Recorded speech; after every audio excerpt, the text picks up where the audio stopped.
بسم اللہ الرحمن الرحیم۔ ناظرین محترم، کسی شاعر نے کہا کہ یاد ماضی عذاب ہے یا رب، چھین لے مجھ سے حافظہ میرا۔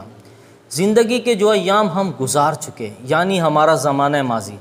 اپنے دامن میں بہت سی تلخ باتوں اور نا خوشگوار یادوں کو لیے ہوئے۔ مثال کے طور پر ہمارے اپنے پیاروں عزیز رشتہ داروں کی اموات، زندگی میں آنے والی مختلف قسم کی مشکلات، تکالیف، پریشانیاں، ناکامیاں، محرومیاں، رنج و غم، درد و علم، جانی، مالی، کاروباری اور دیگر مختلف قسم کے نقصانات، لوگوں کی طرف سے ملنے والی نفرتیں، عداوتیں، مخالفتیں، حوصلہ شکنیاں، دل آزاریاں اور دھوکے وغیرہ، اسی طرح پیٹھ پیچھے کی جانے والی سازشیں، چال بازیاں، غیبتیں، چغلیاں اور پروپیگنڈے وغیرہ۔ الغرض ہر شخص اپنی زندگی میں اس طرح کی بہت سی ناخوشگوار چیزوں کو فیس کرتا ہے، اور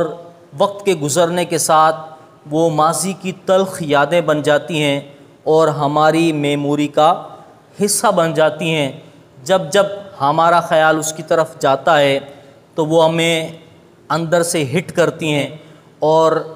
دل پر ایک بے چینی اور اضطراب کی کیفیت پیدا ہو جاتی ہے۔ اگر انسان ان تلخ یادوں کو اپنے گلے لگائے رکھے، بار بار ان کو یاد کر کے ان کے بارے میں سوچتا رہے اور کڑتا رہے کہ میرے ساتھ ایسا کیوں ہوا، ایسا نہیں ہونا چاہیے تھا، تو یوں اس کی آئندہ کی زندگی دشوار ہو جائے گی، عذاب بن کر رہ جائے گی۔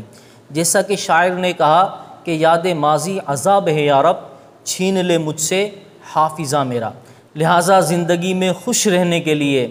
نئی روشنی دیکھنے کے لیے، نئی راہیں تلاش کرنے کے لیے، معاملات کو درست انداز پر آگے لے کر چلتے رہنے کے لیے اور منزل کی طرف گامزن رہنے کے لیے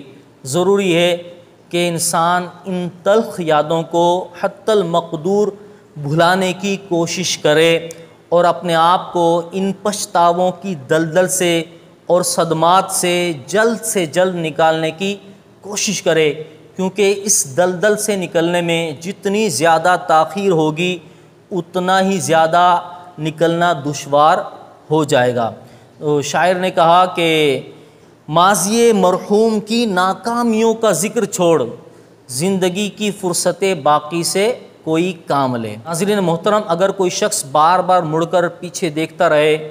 تو اس کے لیے آگے چلنا دشوار ہو جائے گا، اس کے قدم لڑکھڑا جائیں گے، ڈگمگا جائیں گے، ممکن ہے کہ وہ ٹھوکر کھا کر گر جائے، یوں اس کے لیے منزل پر پہنچنا دشوار ہو جائے گا۔ ہر انسان کے نزدیک دنیاوی اعتبار سے مختلف کامیابیاں ہو سکتی ہیں، مختلف منزلیں ہو سکتی ہیں، لیکن بحیثیت مسلمان ہمارے لیے جو سب سے بڑی کامیابی ہے وہ رب تعالیٰ کی رضا پانا ہے، وَرِضْوَانٌ مِّنَ اللَّهِ اکبر، کہ اللہ تبارک و تعالیٰ کی رضا سب سے بڑھ کر ہے، اور اللہ تبارک و تعالیٰ کی رضا کی صورت میں